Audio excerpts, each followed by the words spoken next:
Hello everyone, my name is Hunter Brooks. There are many different possibilities, different plays, and different situations you can get in baseball. Today I'm going to be teaching you a key part in winning a baseball game. That key part is bunting. A lot of teams and people will take bunting for granted, so that is why we use it to effectively help our team win. There are three different types of bunts. One is the push bunt, two is the bunt for a hit, and three is the sacrifice bunt.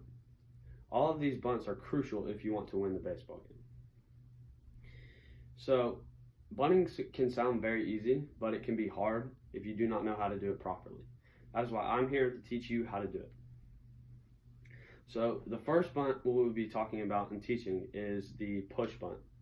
The push bunt is a very effective way to get on base when nothing's going, trying to start something, and get on base pretty effectively. So, what I want to do for the first step is I want to start as far as I can back in the back of the box, and then I want to get my stance, get as far back as I can in the back of the box, and then the second step is I want to square to bunt this baseball when the pitcher is about to release the baseball. I don't want to do it too early, but I don't want to do it super late either. I want to do it when the pitcher is about to release the baseball.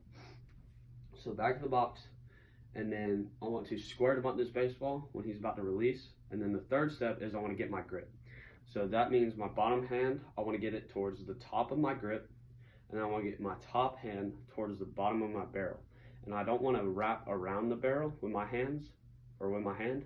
I want to pinch the barrel with my with my thumb and my pointer finger. I want to pinch the barrel so that my fingers don't get hit by the baseball. So after you get your grip, the fourth step is you want to get eye-bat ratio. All eye-bat ratio is getting your eyes behind the point of contact. So I want to get here, get a little bit of a lean, and get my eyes behind the point of contact. And then the fifth step is take a few running steps towards where you want to bunt, towards where you're going to be bunting the baseball, and so at it. So you want to square, get your grip, eye-bat ratio, and take a few running steps towards the baseball. So why we do that is so that we can get it past the pitcher and past the first baseman hard enough to where it's like in no man's land where they cannot get it, and it helps us get on base. So then the sixth step is where you want to bunt this baseball. You want to bunt it towards the second baseman, past the pitcher, and past the first baseman. And that is how you successfully do a push bunt. So the second bunt I'll be talking about is the bunt for a hit. We use this bunt when the third baseman is playing pretty far back on the infield or just isn't ready for a bunt. And this bunt, we want to get it as close as we can to the foul line, to the third base foul line. This is another effective way to get on base easily. So what I want to do is I want to get in my normal stance. First step is normal stance, even in the box. I don't want to get too far front and then too far in the back. So that's the first step, to get in my stance. Second step is I'm going to square to bunt this baseball when the pitcher is about to release the baseball again. So, and then the third step is I want to get my grip. It's the same grip, bottom hand, top of my grip, top hand, pinching the bottom of the barrel right here. And then the fourth step, once again, eye-bat ratio right here.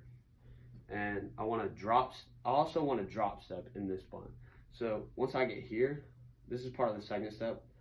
You want to drop step and act like you're running towards first base. You want to drop step and then point your barrel towards your first base coach. That's the sixth step. The sixth step is I want to point my barrel towards my first base coach, and that's presetting my angle so that I can get it towards as close as I can to the third base foul line.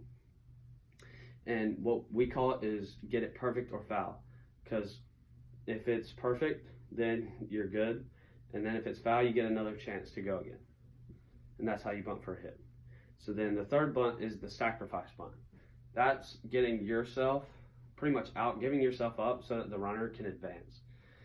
So what I want to do here is, first step, I want to get as far as I can in the front of the box.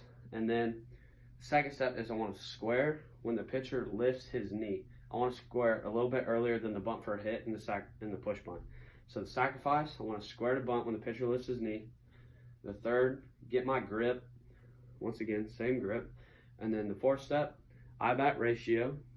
And then fifth step is presetting my angles to where I want to bunt it, depending on where the runners are. So if the runner's at first base, I want to bunt it towards the first baseman. And if the runner's on second base, I want to bunt it towards the shortstop or where the third baseman is.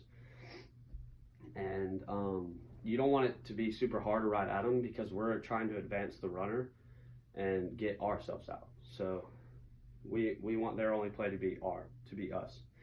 So in review, there's 3 different types of bunts. These bunts are the push bunt, bunt for a hit, and the sacrifice bunt. Step 1 in all of these is to get in your stance, depending on what bunt it is. Step 2 is to square the bunt and the timing of it, depending on which bunt. Third step is to get your grip. The fourth step is eye-bat ratio. Fifth step is to preset your angles. And then the sixth step is to bunt the baseball. Thank you.